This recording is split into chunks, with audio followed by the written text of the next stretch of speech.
Cette 19e étape du Tour de France entre Mourinx et Libourne, 207 km, est assez indécise.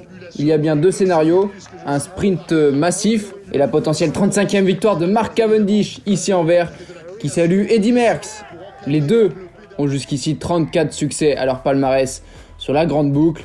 Évidemment, Merckx ne gagnera plus d'étapes, mais Cavendish, lui, soit aujourd'hui, soit dimanche à Paris, pourrait devenir le seul recordman de victoire d'étape sur la grande boucle. Mais attention, une échappée pourrait aller au bout. Il y a un départ un peu difficile avec la côte de Bareilles, classée en 4e catégorie, puis encore des reliefs qui pourraient permettre de relancer la machine.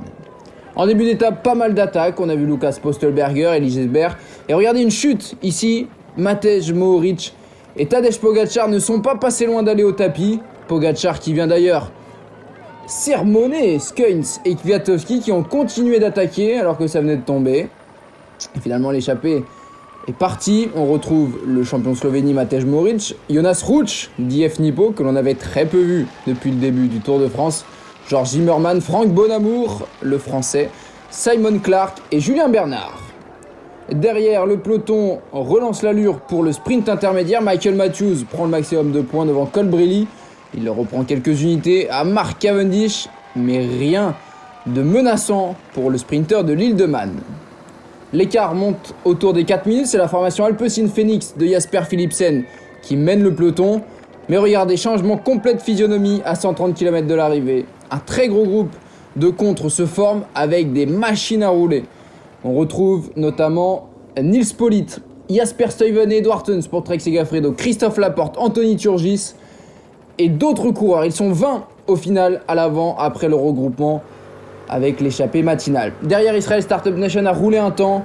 Et puis la formation d'André Greipel, qui fêtait aujourd'hui son anniversaire, a décidé d'abdiquer, laissant à Emirates et autres leaders du général la charge de la poursuite. Cavendish, lui, ne gagnera pas de 35e victoire d'étape, mais aujourd'hui, il est assuré de conserver le maillot vert sans être mis en danger. Dans le final, c'est un match vraiment qui s'enclenche entre les différents coureurs à l'avant, les différentes équipes surreprésentées. Et finalement, à 25 bornes de l'arrivée, Matej Mohoric, déjà vainqueur au Creusot de la plus longue étape du Tour de France, s'en va en solitaire. On lui laisse 10 mètres, 20, 30, 50, 100 mètres, et puis bientôt 35 secondes. Et finalement, 1 minute d'avance pour Matej Mohoric. Derrière, ça ne s'entend pas, ça ne fait qu'attaquer, contrer, s'arrêter. C'est idéal pour le champion de Slovénie qui va offrir à Bahrain Victorious sa 3e victoire d'étape, la 2e pour son compte personnel. Et regardez sur la ligne, on fait fermer les bouches du côté de la Bahrain Victorious qui a subi un contrôle de police à son hôtel à Pau il y a quelques jours. 48 de moyenne sur cette étape menée grand train. 2e place pour Christophe Laporte, qui n'est pas passé loin, battu par un plus fort Matej Mohoric. La 3e place pour Casper Pedersen et cette image qui restera. Certains attendaient avec impatience le signe de Mohoric après ce qu'il s'est passé il y a quelques jours. Et bien finalement, ce sera ce signe de la bouche cousue. 4e place pour Mike Teunissen, le premier maillot jaune du Tour de France 2019 à Bruxelles. Nils Politt, vainqueur à Nîmes, est 5e devant Edward Theuns et Michael Valgren. Anthony Turgis prend la 9e place. Le peloton maillot jaune termine à plus de 20 minutes. Journée tranquille pour Pogačar et consorts, qui aura demain peut-être l'occasion de remporter un 4e succès d'étape, bien qu'il devrait assurer son maillot jaune. Lui qui a 5 minutes 45 d'avance sur Vingegaard, 5,51 sur Carapaz. Ensuite O'Connor et Kelderman pour le top 5. Enric Mas est 6e, Guillaume Martin, premier français, et 8e. Le Tour de France repartira de Libourne, direction Saint-Émilion. 30,8 km de contre-la-montre, un passage du côté de Pomerol.